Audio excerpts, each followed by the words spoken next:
How's it going, guys? My name is Michael, and I'm back for another reaction. We're back with some more conspiracy theory Iceberg. We got through, I think, tier 1 and 2, and so we're on 3 now. And I'm gonna assume most of these I probably have never heard of. The first two have definitely, there was some in them. First one, a lot. Two, not as many. And three, I assume there's not gonna be. I can already see a bunch of names. I bet you this missing children's forest thing is the 4011 thing I saw on Mr. Ball and stuff. But yeah, let's Three get is back into titled this. as the truth agent, and its definition is point of no return. Some of this knowledge will make you appear and act like a lunatic to normal people's eyes, but it's only the beginning. If you are still here, you might want to study and research more following your path. First up is singularity. Singularity has two Mm. base definitions.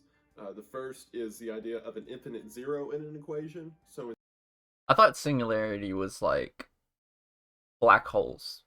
You know the oh I yeah, that is what he's saying. The zero thing, because something to do with black holes. I think the they get crushed so crazily down that it goes into the negative, not just zero. I think it goes into the negative. That's just, don't quote me on that. That's just from, hearing stuff. when things such as a black hole, density is calculated infinitely, which is the reason a black hole exists. Okay, However, the it's version kinda. that I think the theory is referring to, because there's more reference to this type of thing in this tier, is the idea that humanity will eventually reach a point of no return with technology, meaning that at some Ooh. point we will either develop Elon ourselves to Musk. such a dependence on technology, I keep or to mentioning a him, point that but Elon AI Musk. will be equal to humanity and there will be no coming back from it. So there are theories that we've already hit that singularity point, or that we are very quickly about to. And this relates to ideas on both sides of transhumanism, who think that's a good thing, and people who believe that technology has progressed too far and that we should quit while we're ahead. Quantum suicide and immortality. The thing about quitting while we're ahead is it's not practical at all. There's no way we're ever going to. And the thing is about that is, even if we did, other countries won't. Other countries won't have the same values, just like we won't have the same values if, like, let's say another country does something that we don't believe in. So it's going to be like that for all countries. So even if we came to like consensus on, hey, we don't want to improve technology anymore, to or do AI, I guess would be the better thing. I don't think it'll ever be plausible at all. Is a tricky one to understand, but I'm going to try to do my best to you. Okay. I'm going to need to explain some ideas in quantum mechanics, so bear with. I do watch, like, every once in a while I'll watch some stuff like Neil deGrasse Tyson. I'll watch some stuff like that. Is quantum suicide and immortality the multiverse thing? Where in every universe you can die, but in other universes you live? Something along those lines. And that's how it's immortality, because you live even though you died in other ones. So, something along those lines. With me. I am not a physicist, but I will do my best. The word I mean, quantum not much itself worse than refers me. to super small microscopic particles. I Mm-hmm. am talking pieces of Yeah, atoms as they quarks, move around. What's quarks, interesting about atoms quirks, and electrons and things quirks. such as is that we never know at one point where they are. They're constantly moving, never setting still. So what that means is that we always predict where they'll be, or have an idea of the estimation of where they'll be. Obviously, this is very different from real world logic. I can point at you or a thing at the wall or the Travis Scott vinyl back there and know for sure that it is there, that it is a tangible object. However, you can't do that with atoms. What's interesting is that this doesn't just apply to one atom. It applies to two atoms, or three, or four, in clusters. So there has to be a point somewhere where atoms quit being atoms that are judged quantumly and begin becoming objects that can be judged logically.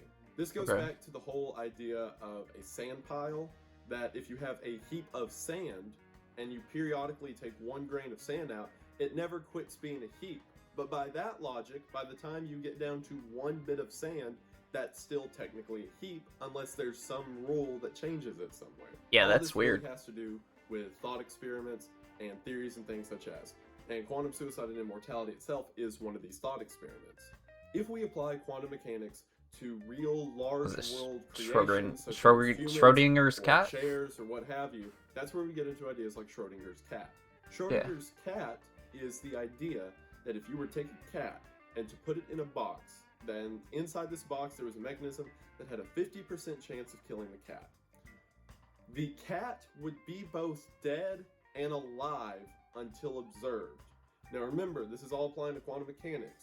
So if the way atoms work are, we don't know how they are until we look at it at a specific moment and say, oh, that's it, then something larger, like a cat, would have the same rules applied to it. So by Schrodinger's cat logic, or Schrodinger's law, things in the real world are not manipulated until you look at them. But obviously that isn't true because things can happen without. Alright, loophole for Schrodinger's cat. Not really, but... Alright, let's say you press the button, just assume the cat's dead. Because even if you're wrong, if you wait long enough, the cat will be dead. So you're never wrong. But that's just, being dumb. Without us directly looking at it. The inverse to Schrodinger's law is something called Copenhagen's law. Okay. Copenhagen's law states that if something happens in our world, then that is the only thing that happens. That there was a series of random events that could occur that led to this specific instance occurring, and that's it. That's all she wrote, that there's only one way it happens. So again, it kind of goes back against Schrodinger's law, but it is a more normal idea for us. Like, that's essentially how things work in the real world. Things happen or they don't. Quantum suicide and immortality is a theory that kind of straddles between the two. It was developed by a man named Hugh Everett, who was, from everything I found, kind of a jerk. For example, his daughter attempted suicide, and he simply glanced up from his notebook and thought nothing of the situation. He was a very calloused man, and this is a very calloused look at reality. It takes the idea of Schrodinger's cat, that there are unknown uncertainties when it comes to how things react in the real world, and we only change it by observation, and applies Copenhagen's law that whatever happens in our world is simply what happened, and that's how the dice fell. Quantum suicide and immortality is very closely related to what we know as string theory, or the idea that there are multiple expanding universes in every direction. Yeah. It says that every single one of these unknown uncertainties is played out in a different universe. Those familiar with string theory will know what I'm talking about. Every decision that you could make is made in a separate branching off pathway, and this goes on infinitely forever for everyone. Quantum suicide and immortality is applying this to the person, saying that if you are a depressed individual, or if you are a very lively, happy individual, every single change in your character will be played out across these different timelines, which means there are some where you always commit suicide, and this is rather dark, but like I said, he was a callous man, or there are some where you live forever. His thought process on this being, if you live to be 100 and your heart simply stops, well, there's a branching off universe where your heart goes a second longer, and another one where it goes a second longer, and on and on and on, which means there are infinite universes where you commit suicide. I understand that, but the whole you go on 1 second longer, there's gonna be a finite, thing eventually, where like 1 second longer isn't gonna be possible anymore. Eventually it'll stop. And then the person will die. Like there will be, even if we'll say you live a second longer and it'll be a second, and let's say you live to 150. There's no way you're reaching 200. It's just not going to happen. So eventually there'll be a finite time and you'll die. Suicide or die forever, and ones where you live on forever in these branching pathways. I really hope that wasn't boring. I thought it was a really cool concept. No, it's pretty cool. The tree swastika was discovered in Germany in 1992, in which 140 larch trees were planted in the pattern of a swastika. The significance of larch trees is that they share similarities in color and design with the other trees of the area year-round, except for a 3-week window in the winter in which they become brown with their leaves, and as you can see in the picture, create a different pattern when planted between them, in this case a swastika. What's interesting about these trees, given how tall they are, is that they would have to be planted a long time ago. And what's even more interesting is that this isn't the only one. There have been several found across Germany, Poland, France, and things such as, which it's believed during World War II that Nazi sympathizers or Nazi commanders in certain regions would plant these as a show of good faith or loyalty to the fatherland and blah blah blah, what have you. It's interesting that these monuments, or natural monuments to an empire since defeated, can still appear randomly in the real world, and it's scary to think of how much deeper ideas like this go than we're publicly aware of. Genocide denied. So also on that, didn't the Nazis steal the swastika from something else, like either another religion or some other icon from another people? I'm pretty sure they did. So the possibility that they're everywhere could just be because other people used that symbol before them. I would assume, but I'm not 100% on that. Denials goes to both sides, as there will be public opinion that denies sort of publicly accepted ideas of genocide and things that have happened, and there will also be governments who deny accusations towards them of their involvement in genocide, and so on and so forth. It goes both ways. Roko's Basilisk is another thought experiment that comes from an online user who went by the name of Roko. He developed the idea that if AI is to come to a point of singularity, or to where it gets so powerful that it's smarter than us and starts to kill us, it would be beneficial now to help it. Because after this AI becomes so super intelligent, it may begin killing people who weren't part of its creation. While this is already kind of a logical fallacy, the whole idea of you have to do evil to prevent evil from happening to you and blah blah blah, what's interesting about it is some of the more hypothetical theories that it gets into, and there's so many I won't go into them, but ideas that this AI may, since it can manipulate time, go back in time and simply stop people from being born who wouldn't help it, so everyone that's alive now is people that would only help it, or that the AI itself has simply come back in time to silently watch and see what people will lead to its creation, and so on and so forth. It's essentially a cautionary tale about AI, and while this is a more really cool one answer to it, like we gotta help it or else, it's used in a lot of circles about the dangers of AI itself. Torrid is a really cool one I remember hearing about several years back, specifically the Man from Torrid, as it's called. The story goes like this. I've never heard this. Torrid? I'm trying to think where that is. I don't know. I would assume it's a country in Europe. Oh, United Kingdom of Torrid. What? A man Never mind. entered I don't a know. Japanese airport and was caught at exchange because his passport was weird. It said that he was from a country called Torrid, and it had his full information, date of birth, all of it was correct except the country of origin. The security pulled him to the side and began asking him questions about this country, to which the man was confused and kept replying that he's simply from Torrid. As a matter of fact, he pointed to it on a map, saying that that map was incorrect because it's supposed to reside between Germany and France. He gave correct accounts of information through history, like World War II and the Soviet Cold War. He gave numbers for them to call, which all proved to be non-existent, and this lasted for some time. That night, the security put him in a hotel so that they could figure out what to do, and the next day when they went to get him, he was gone. There was no evidence of him, there was no information found, and he was never seen again. A lot of this relates back to the Mandela effect that I mentioned in the first here. There are these parallel universes that keep interacting with one another, but it's interesting the idea that there is a different, slightly different world from ours. It still had events like Cold War and World War II, but resulted in the creation of a new country called Torrid. The bloop is something. One's super interesting. My only logical explanation for that one is he got a passport for some country that it was supposed to be spelled a certain way, but they messed up and spelled it a different way. And that's what happened. And then in the hotel, he just, ran away, essentially. Something that I've heard the personally blue. affects me because it has to do with my worst fear ever, Yeah. the ocean. In the early Oh, my brother. That's like my worst fear ever, too, is the ocean. Ugh. I used to live in Florida, and the ocean was not a place, man. 2000s, ocean researchers had several microphones placed across the Pacific Ocean, the purpose of it to be to monitor blue whale migrations. That was until, out of nowhere, from the location that was triangulated to be the bottom of the ocean, there was a bellowing roar that was so loud it was picked up by microphones in a 3,000-mile radius direction. To put that in perspective, the vocal cords of whatever this thing would had to be 3 times the size, at least, of a blue whale. To this day, no one knows where it came from, and it has been the subject of several conspiracies or monster theories about things that live beneath the ocean, which is just further confirmation to me that I don't belong in the ocean.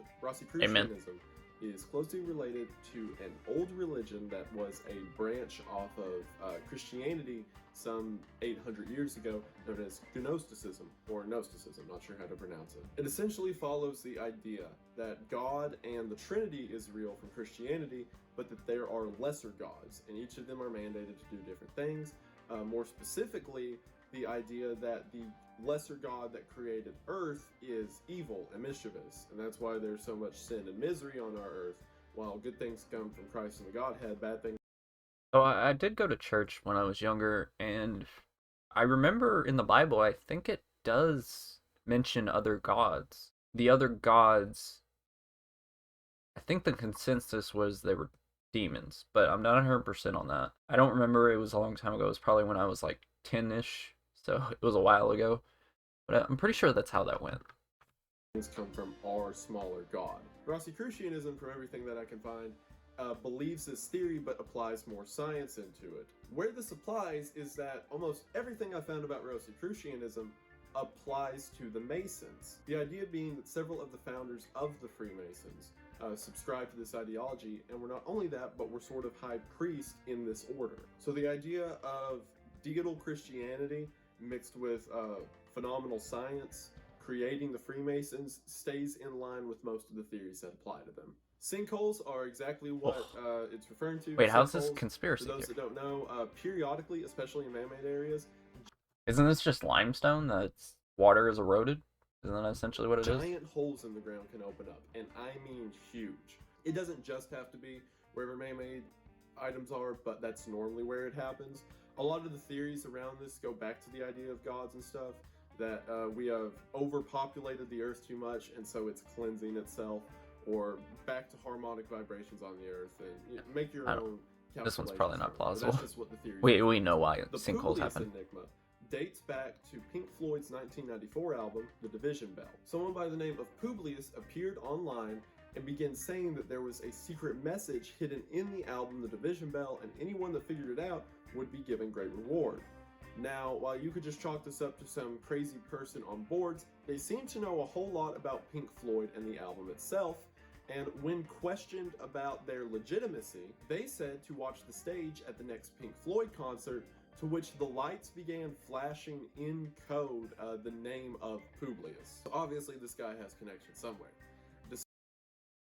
Bro, that's insane. I don't have an explanation for that. I can't even think of There's anything. never been any huge secret, at least from what I can find, derived from the Division Bell album, and most people believe it to be some huge sort of like paparazzi show from the agents who put together the album, but everyone exclusively denies it. That ruined it for me. I thought it was so cool before. It could just be the agents did it. Oh, man. So who is Publius, and what's the secret of the Division Bell? Russian sleep experiments are a supposed I've heard this one. Experiment that was uncovered that happened in Russia during World War II. And while you may be familiar with the famous creepypasta that I was before looking into it, the creepypasta comes off of the supposed real-world documentation. The idea of this experiment was to develop a drug that would give soldiers the ability to stay awake for days at a time without side effects or crashing. However, according to the legend, what happened during these experiments is that as the days progressed, the test subjects became more and more insane to the point that they completely lost touch with humanity and became these groveling monsters that asked for pain and wanted to hurt each other, and they ripped someone's throat out, and yada yada yada goes on and on. There are logs of this, which you can look up and read yourself, of supposedly what happened. There's a lot of gore and violence involved, but it all relates back to the idea that whenever we sleep, we stave off this inner demon that we all have inside of us. And without sleep for weeks at a time, I'm gonna already tell you right now, some gamers would already have their demons coming out. I used to stay up for 3 days straight playing a game, so we allow it to become more powerful till eventually it takes over. It all relates to the overarching concept of the evil within every human. Esoteric knowledge is kind of broad. From everything that I've found, it has to do with human intentions. So esoteric knowledge would be a true understanding of what it is in your brain that makes you do the things you do or behave the way that you are. Esotericism is mentioned a lot in things like Gnosticism or Rosicrucianism and other old religions that are kind of the development for a lot of conspiracies. The Denver airport is an interesting one, which I'm sure a lot of you have heard of. For one, the No. layout of the Denver airport makes absolutely no sense. The way it's built with its hallways that go seemingly nowhere and terminals that are completely separate from everything else doesn't make a lot of sense on the outside. However, when you look at old plans that had the idea of there being a giant underground, and there supposedly isn't one, it comes to the theory that it is a secret bunker, either by the military or some say the Illuminati and things such as. But the theory just doesn't stop there. For one, there are some really weird art pieces around the Denver airport. For example, there is a painting of a German Nazi in a gas mask with rainbows coming out of him and a giant scythe, as well as a statue outside of a 32-foot tall horse that is blue with red glowing eyes that people refer to as Blucifer, which during its construction, the head fell off, killing the creator, to which they put the head back on and left it. And on top of that, there are signs all over the Denver airport that says it was created by the Freemasons and it's a Mason establishment and blah, blah, blah.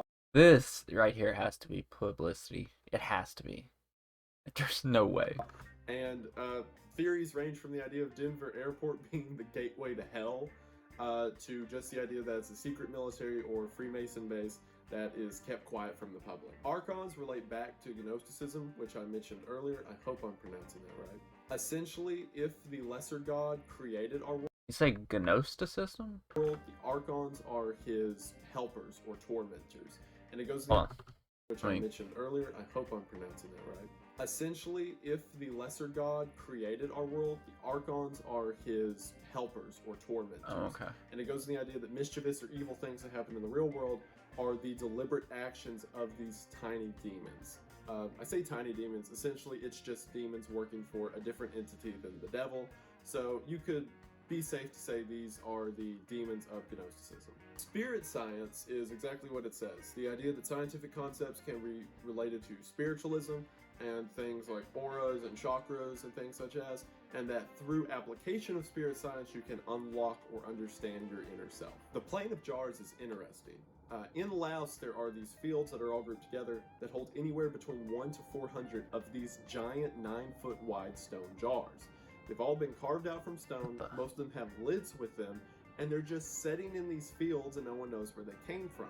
The locals in the area talk of legends Like some Stonehenge kind of stuff. and say that giants used to roam this land. And there's again giants being mentioned from the past years. And that what they would do is they would carve out these stones and set them in these fields, and that's where they'd keep their alcohol and honey and things such as, and each field was a different keeping place for a different material. Sadly, not a lot of research or insight can be done to this place, because during Vietnam, the United States dropped more explosives on specifically the field of jars. America, come on the now. entirety of World War II. And that combined with all of the undetonated explosives there mean research is very, very scant and dangerous to do. So I guess we may not know more about this, but I like the Giants idea. It's cool. The Beacon of Hate was discovered on June the 2nd of 2000, in which a man in the western United States began picking up on this radio transmission that was being broadcast locally, and after enhancing it, he found a looping broadcast in which someone was screaming over and over about America selling themselves to camels, and pornography and religion should die, and the end times is coming with a chariot, and other mixes of like Revelations type speak, and general disdain for the United States, so on and so forth. This was looping for, as far as he could tell, about 8 months before it disappeared. To this day, the FCC has better things to do. There have been no information found on it, no one knows who caused it or what happened, and it simply remains a mystery. I can assume it's just, you know, almost like a crazy person.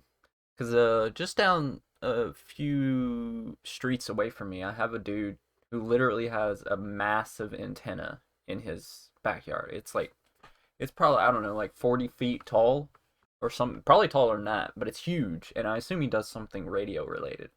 But It could just be a person like that, and they're just sending out the signal because they're playing around or something like that. But 8 months is a long time to be playing a joke. So Feral children is a real world phenomenon, yeah, which I is think I've quite heard of sad, stuff like in this. which kids who either ran away or were Yeah, abducted at a young age and live never never like learn society and end up becoming feral, where they're like they can't speak, they start acting like animals.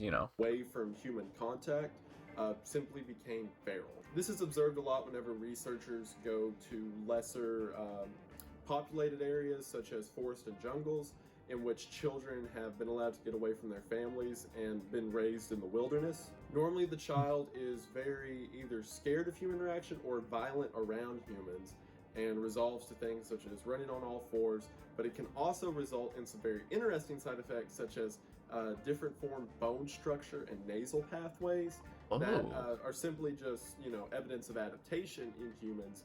It's interesting, however, that when taking away from other human contact in these sort of case studies, that we become animalistic. Antinatalism is a more recent ideology. Natalism is the idea that having children is good and having a baby is good. Whereas antinatalism is the opposite of that and says that having a child is morally bad. The idea with this theory being that if the higher ups or Illuminati or whatever have you is trying to dissolve the family unit, then this idea of antinatalism will be put out more and more across the human populace until eventually families or having children or things such as is seen as a natural bad. Charles Fort is someone that I wish that I knew about before getting into this because he seems like an interesting individual. He wrote several fiction books which had to do with different occurring phenomena such as teleportation, human combustion, ball lightning, etc. What's more interesting is ideas such as teleportation and ball lightning he's actually credited with inventing. What goes furthermore is in that most interviews where he talked about these phenomena, he simply said that in studying real world phenomena, they are things that he observed. The idea with this being that because of Charles Fort's writings, we have highlights to some things that really do happen, such as human combustion, teleportation randomly, ball lightning, so on and so forth. To the point that a term given to real world supernatural events is Fortean, such as giant unexplainable monsters can be called Lovecraftian. Also, everything else I found on Charles Fort generally relates back to the occult, with several sort of scientific occult circles claiming him as one of their founders. The Road to Ruda was a comic book put out by the federal government for school children in the 1980s. The point of this bro, book what's the was government to trying to teach give? children concept Bro, government should not be trying to give any kind of children books. such as scarcity and market value and things such as. However, a man by the name of Bix Weir later came out with his own theory regarding the comic. His idea is that large governments are getting tired of banking circles owning the world through their amounts of money they loan out and things such as, and it all has to get back to Wall Street and national banking circles and blah blah blah.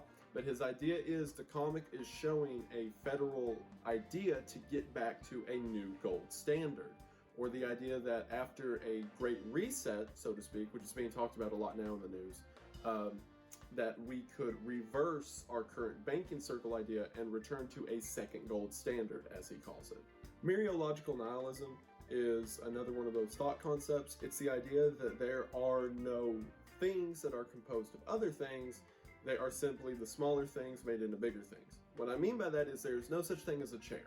There are pieces of wood in straight lines that are pointed together in chair fashion. While this whole thing seems kind of pointless in that regard, as you apply that more and more to people and biology and things such as, it becomes more of an idea of this sort of nihilism when it comes to science and humanity. The Cagots were interesting considering I had literally never heard about this until starting review for this. The Cagots were a race of people in 16th and 17th century France who were horribly discriminated against. And by horribly, I mean that whenever entering the town, they had to ring a bell like a leper to let other people know they're around.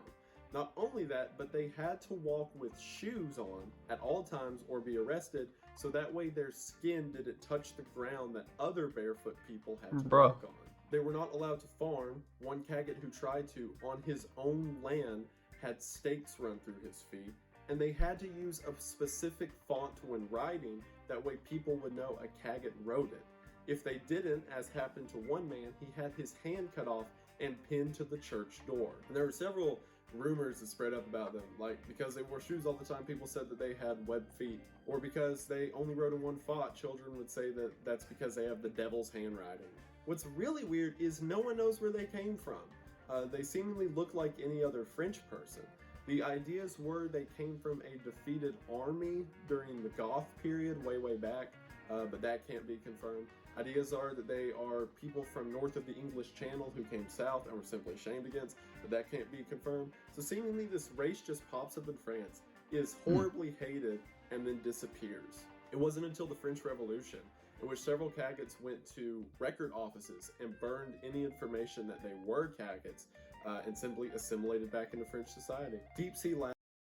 Oh, that's crazy.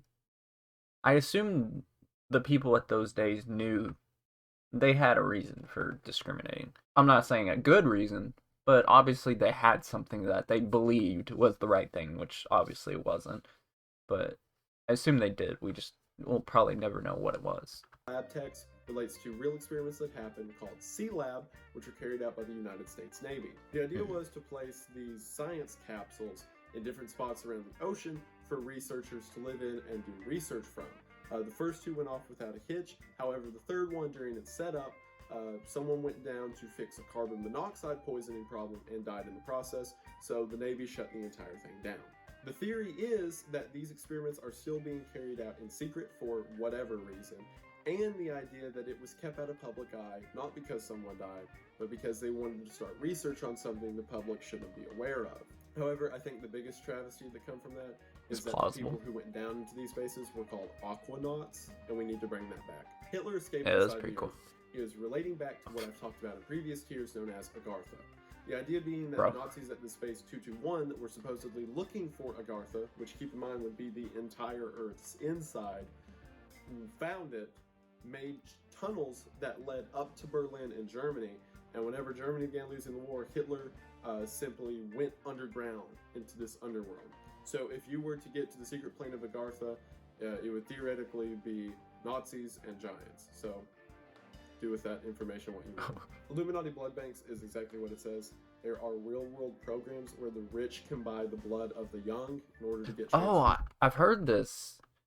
Well, I didn't think it was blood transfusions, but I thought it was, don't they like rub it on their face or something like that? And it's supposed to be youthful in some way, I think.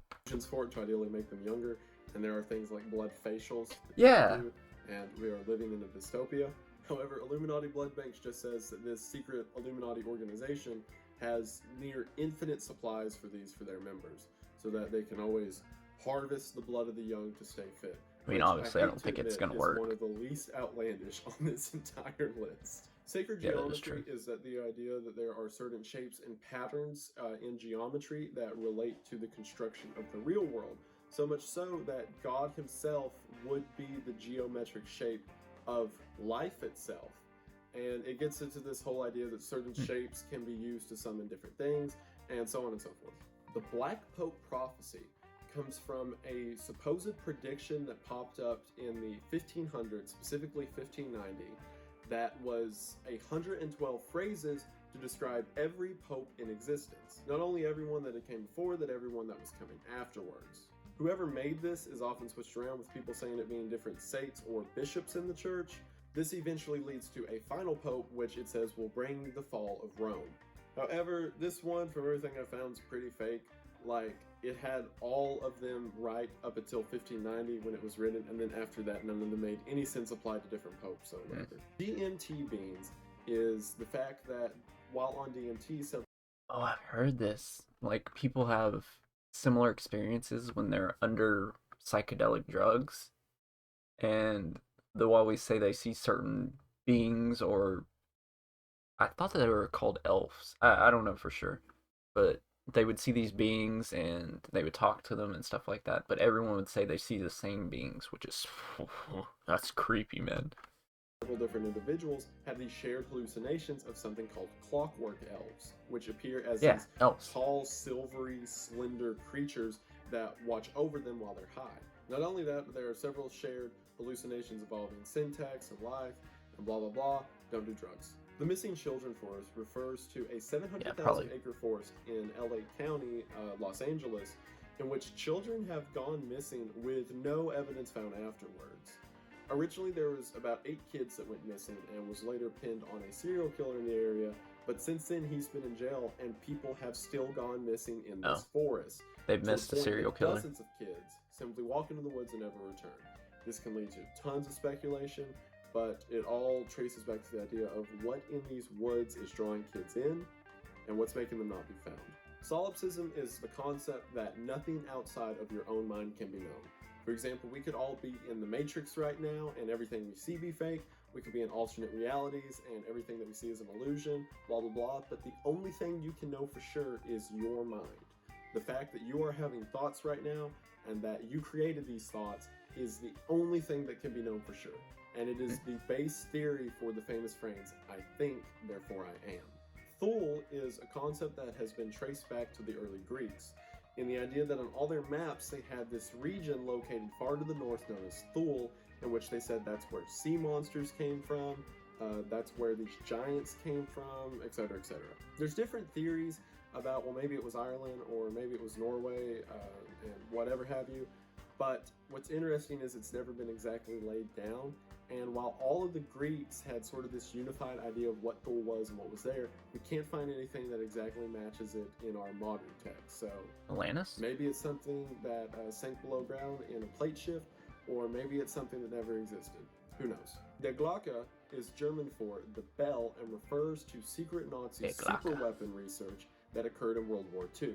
Theories for this include things such as the Wunderwaffe or the Schrödinger, Of course I know what the Wonder Waffle is. I played Black Ops. which is German for wonder weapon or sun rifle.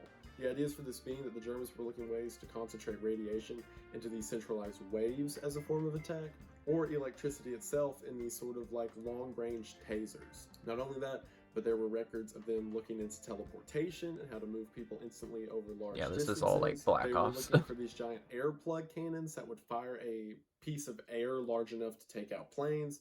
And it goes on, but this whole Die Glocke just relates to the idea that these Germans had working models for these things, and that the reason they've been kept so secretive is because after the Allies won the war, they wanted to use that research themselves. Arnold's real height is in reference to the actor Arnold Schwarzenegger, and this bizarre situation in which people don't know his real height, and even he has I'm gonna not guess he's said like what his height is. So it comes down to 5'10". people comparing him 5'10". next to other known actors' height in movies, and people guess anywhere between 5'10" to 6'2". I have no idea why this was in tier 3 since it's the only one that doesn't fit, but yeah, great way to start off part 2. Yeah, that one's a little Park weird. Closures is in reference to the fact that several national parks around the U.S. No, we'll leave it there. At Arnold's real height. Yeah, we'll leave it at Arnold's real height. I love that.